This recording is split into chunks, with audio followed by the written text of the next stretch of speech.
জ্যোতির্ময় এখন যে ব্যায়ামটা করছে এটা হচ্ছে ফোরামসের এক্সারসাইজ, বেস্ট বলতে পারো, একটা one of the best exercise.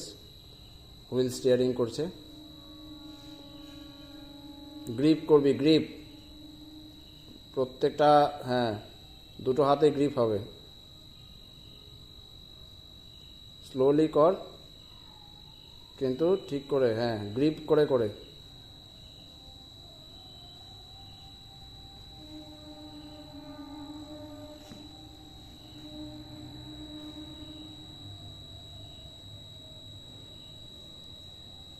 বেশি ফাস্ট হয়ে যাচ্ছে, একটু স্লো কর। হ্যাঁ ভালো করে গ্রিপ কর।